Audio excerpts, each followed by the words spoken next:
Hello, good morning, good afternoon, welcome. I'm very pleased to be joined by Andrea Pivatello. Andrea is a Senior Business Development Manager for INNIO Jenbacher, and Andrea is going to be speaking at World Hydrogen Latin America, which is fast approaching us 12th to the 14th of December in Santiago, Chile. So welcome, Andrea. Thank you for joining me.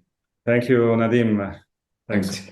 So Jenbacher is obviously a name that I guess a lot of people will know, and you've obviously been a supplier of, I guess, a smaller scale gas engines for a number of years, and obviously we're talking about hydrogen, and interesting to see. And we were speaking just before around you have a kind of long history in the combustion of hydrogen or high hydrogen content gases. So maybe do you want to sort of run through the history and how you've got a solid experience there, and now looking to apply that experience into some of the sort of new applications for I guess clean gas as we enter the energy transition. Yes. INNIO Group, which is Jenbacher is part of, is a pioneer in the green technology. And in total, we have more than 90 years of experience in power generation. And today we are one of the first company in the sector to offer megawatt scale hydrogen engines. And we are also among the first to be able to convert most of our installed engines to hydrogen. And as well, I like to highlight that more than 9,000 of our energy system installed are already powered with renewable gases, for example, biogas or biomethane. And yes, we have also customers already running with special gas and syngases with very high content of hydrogen, and as well application with 100% hydrogen volume. How we came to that? The history is, let's say, for Jenbacher starts more than 30 years ago with special gas application, where our customer were asking for burning a very complex mixture of, for example, gases that came from chemical processes as a byproduct, which includes a lot of hydrogen and other chemicals like CO. So the challenge for us was to have a very efficient combustion of these gases. And we have roughly 250 megawatt installed fleet in this kind of special gases around the globe. So for us, then offering a full 100% hydrogen was a step which we have done in the last years, and we are capable already now to offer commercial products. Yeah, excellent. And those, you mentioned were sort of applications coming out of the sort of chemicals and polymers industry, and now with this opportunity, we're obviously seeing hydrogen growing fast up the awareness, and we're seeing lots of sort of projects being announced. Where do you see some of the early adopter segments, but beyond the sort of chemicals and polymers? Are there some other segments that you think are going to be taking up some of the smaller scale, I think 1 megawatt hydrogen powered gas turbines? Well, in terms of first mover of hydrogen adapters, in addition to the chemical industries, we see for the moment backup solutions. Backup solutions, especially replacing diesel gensets. We see this, for example, coming more and more from the data center industry, where the decarbonization of a data center is a process which goes through renewables, of course, where the primary source is from solar or wind, but the data center needs to be reliable and then needs to find solution in order to get the backup and for the emergency situations. Depending on the location of the country where the data center is installed, you need to oblige to local requirements for possible grid interruptions. So you need to store enough energy in order to be capable to run your data center. How do you do that?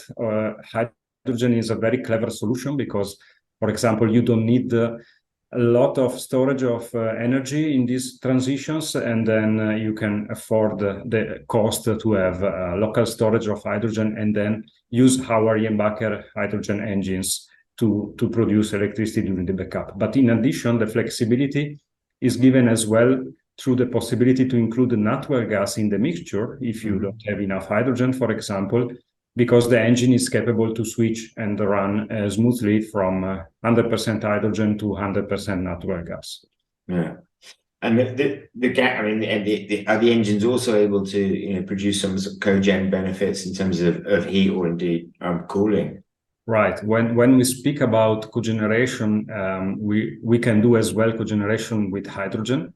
Of course, the cogeneration gives you the possibility to use as much of the energy input as possible, reaching values that could go even up to 90% or more. So it's a very interesting possibility. And I can also bring you an example on this, because the power plant in Kiel, northern Germany, is set to generate a climate neutral energy beginning in 2035. So this is a power plant which is now fueled with 20 engines, 10 megawatt size from Jenbacher.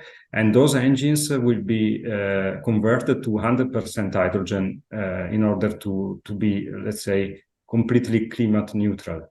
Yeah. And in terms of that, I guess, conversion, is there some practical changes to the operations of gas engines? I mean, in terms of obviously there's different gases have different flame heights. They obviously have different properties that need to change the way that the engine is configured for the combustion of different gases, and equally around, I guess, the maintenance piece. Is it a fairly easy transition when you're changing the gas inputs?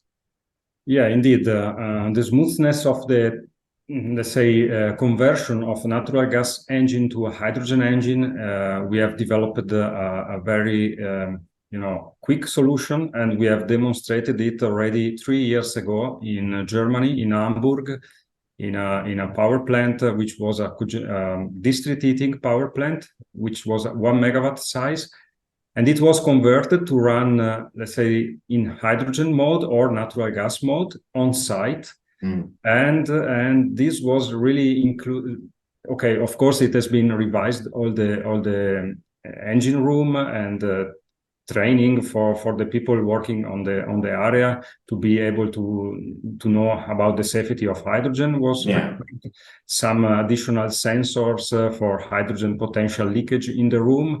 But all in all, when you have the approval from the firefighters, local firefighters, you don't need too much technical modification.